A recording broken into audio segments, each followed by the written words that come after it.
सुप्रभात बच्चों, रिमझिम हिंदी पाठ्य पुस्तक के अंतर्गत आज हम पाठ 2 जिसका शीर्षक है जैसा सवाल वैसा जवाब, इस विषय से संबंधित जानकारी प्राप्त करेंगे। बादशाह अकबर अपने मंत्री बीरबल को बहुत पसंद करता था। बीरबल की बुद्धि के आगे बड़ों बड़ों की भी कुछ नहीं चल पाती थी। इसी कारण कुछ दरबारी बीरबल से जलते थे।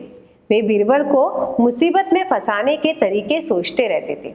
अब यह जो पाठ है, इस पाठ में बादशाह अकबर और बीरबल की कहानी बताई गई है। इस पाठ में बादशाह अकबर जो होते हैं वे अपने मंत्री बीरबल को बहुत पसंद करते थे। क्यों?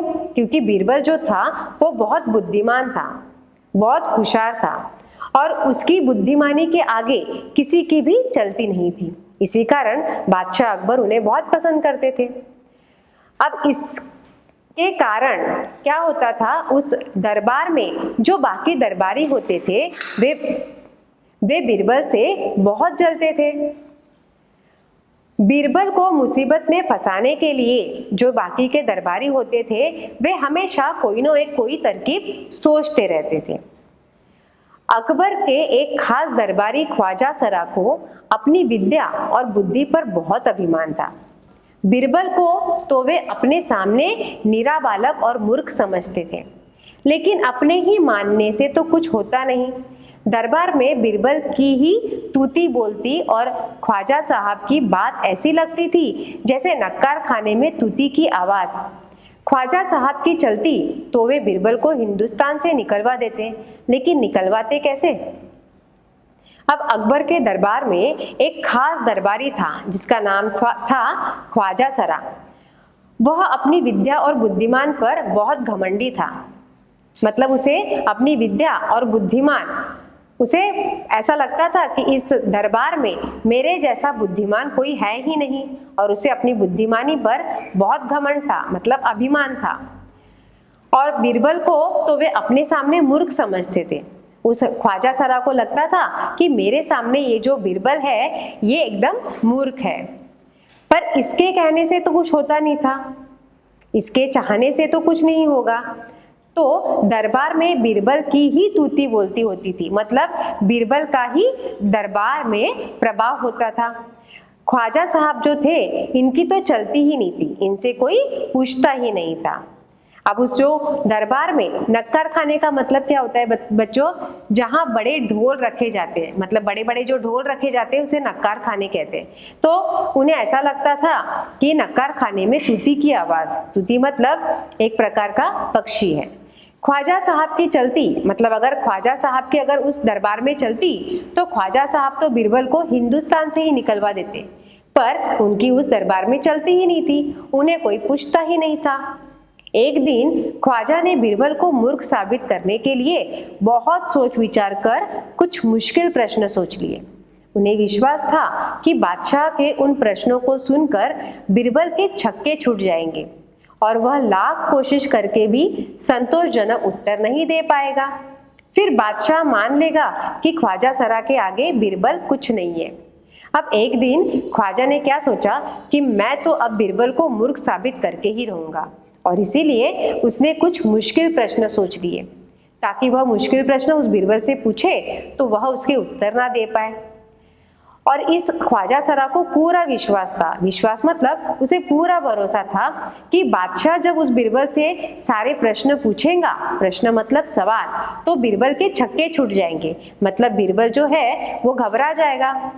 लाख कोशिश करके भी वह संतोषजनक उत्तर नहीं दे पाएगा, मतलब समाधानकारक जवाब नहीं दे पाएगा। और फिर बादशाह मान लेंगे कि ख्वाजा सरा जो है वे बीरबल से आगे है, मतलब बीरबल जो है वह मूर्ख ही है और ख्वाजा सरा जो है वह कौन है? बुद्धिमान है। ऐसे बादशाह मान लेंगे। ख्वाजा साहब अचकन पगड़ी पहनकर दाढ़ी सहलाते हुए अकबर के पास पहुंचे और सिर झुकाकर बोले, बीरबल बड़ा बुद्धिमान बनता है, आप भी उसकी लंबी चौड़ी बातों पे धोखे में आ जाते हैं। मैं चाहता हूँ कि आप मेरे 3 सवालों के जवाब पूछकर उसके दिमाग की गहराई नाप लें। उस नकली अक्ल बहादुर की कलाई खुल जाएगी।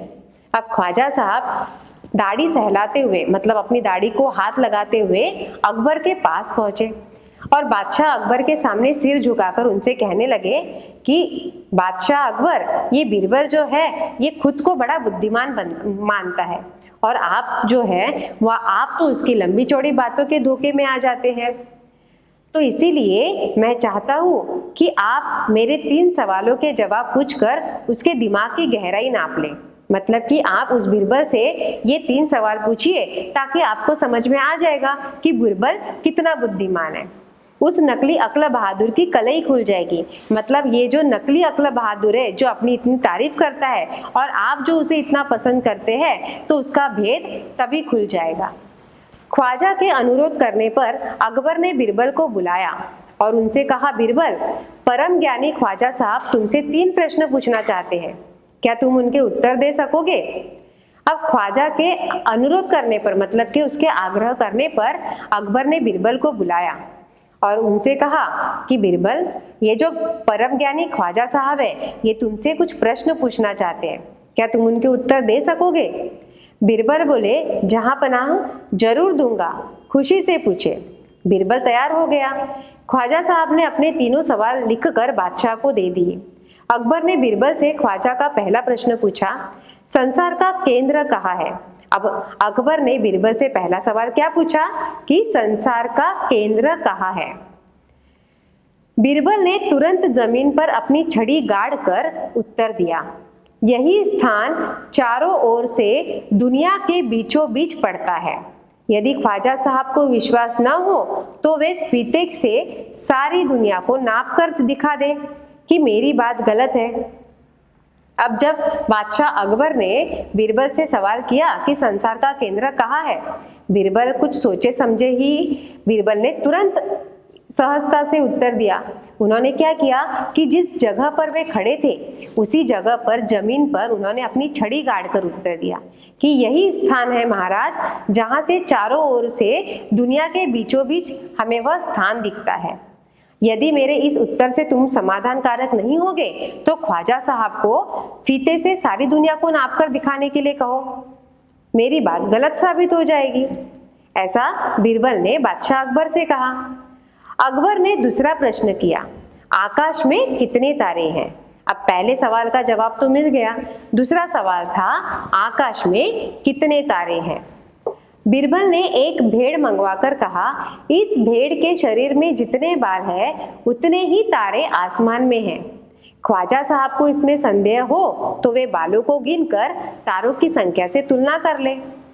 अब बीरबल से जब प्रश्न पूछा गया कि आसमान में तारे कितने हैं, तब तुरंत बीरबल ने एक भेड़ मंगवाई और कहने लगे कि इस भेड़ के शरीर पर जितने बाल हैं उतने ही तारे आसमान में हैं। अगर ख्वाजा साहब को मुझ में कोई संदेह है, मतलब कोई शंका है, तो वे इसके शरीर पर जो बाल है वे गिनकर वे तारों की संख्या की तुलना कर सकते हैं। अब अकबर ने तीसरा सवाल किया, संसार की आबादी कितनी है? आबादी मतलब जनसंख्या कितनी है। तीसरा सवाल था कि संसार की जनसंख्या कितनी है। बीरबल ने कहा, जहांपना, संसार की आबादी पल पल पर घटती बढ़ती रहती है, क्योंकि हर पल लोगों का मरना जीना लगा ही रहता है। इसीलिए यदि सभी लोगों को एक जगह इकट्ठा किया जाए तभी उनको गिनकर ठीक ठीक संख्या बताई जा सकती है। बीरबल ने तीसरा जवाब भी बहुत आसानी से दिया। बीरबल कहने लगे कि संसार की जो आबादी है, मतलब संसार की जो जनसंख्या है, वह पल पल पर घटती बढ़ती है, मतलब समय समय पर कम ज्यादा होती रहती है, क्योंकि इस संसार में लोग कभी मरते हैं तो कभी जीते हैं, मतलब जन्म लेते हैं। तो इस तरीके से हम संख्या का पता नहीं कर सकते। पर अगर तुम्हें संख्या पता करनी ही है तो इस दुनिया के सारे लोगों को एक जगह पर इकट्ठा करना होगा, मतलब जमा करना होगा, तभी तुम उसे गिनकर इस संसार की आबादी का पता लगा सकते हो। बादशाह तो बीरबल के उत्तरों से संतुष्ट हो गया, लेकिन ख्वाजा साहब नाक भौं सिकोड़ कर बोले, ऐसे गोलमोल जवाबों से काम नहीं चलेगा जनाब। बीरबल बोले, ऐसे सवालों के ऐसे ही जवाब होते हैं, पहले मेरे जवाबों को गलत साबित कीजिए तब आगे बढ़िए। ख्वाजा साहब से फिर कुछ बोलते नहीं बना।